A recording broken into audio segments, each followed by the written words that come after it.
According to statistics, 42% of Americans are living paycheck to paycheck. That's right, nearly half of the country doesn't have $1,000 in savings. What's worse, another 16% have only between $1,000 and $5,000 saved. That means that 2/3 of Americans are one expected expense away from financial ruin. If you have $10,000 to $25,000 in savings, you're in the top 8% of Americans. Congratulations, you are doing better than most. But don't get too comfortable. The cost of living is rising faster than wages. So even your nest egg may not be enough to weather the storm.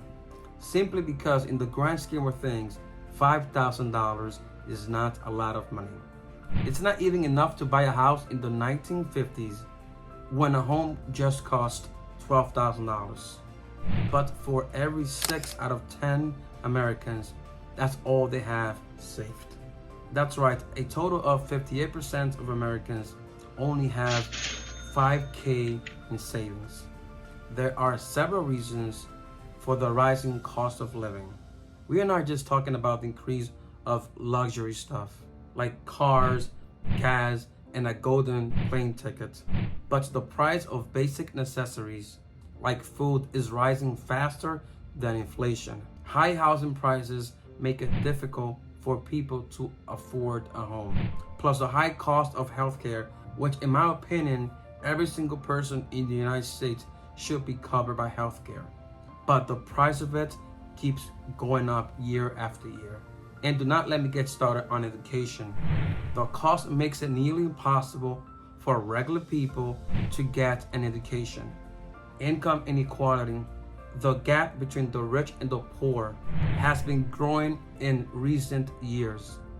And this has made it harder for middle class and lower income Americans to save money. Because think about it, much of the rise in earnings for most households came from increasing work hours, not increasing hourly wages.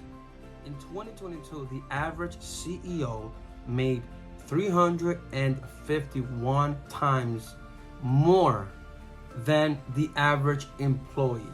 This is up from a ratio from 20 to 1 in 1965.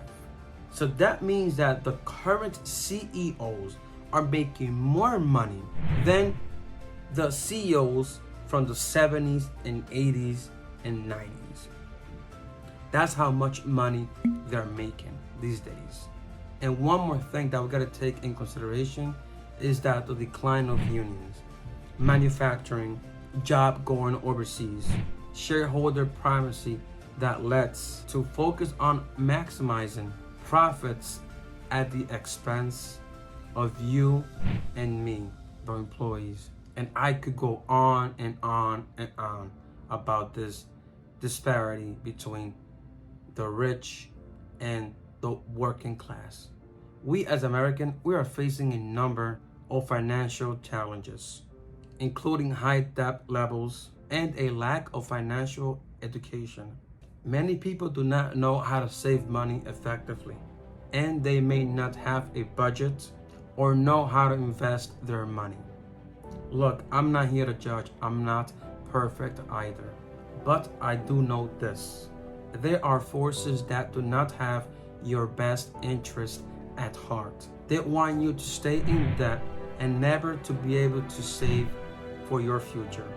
But we can beat them at their own game. Saving money can be difficult, but it's very important for you to start early.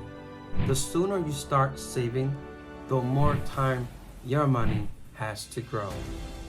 Even if you can only save a small amount of money each month, it will add up over time. However, investing your money can help grow your money faster over time. There are a number of different ways to invest, so you can find an option that is right for you. Start as soon as possible.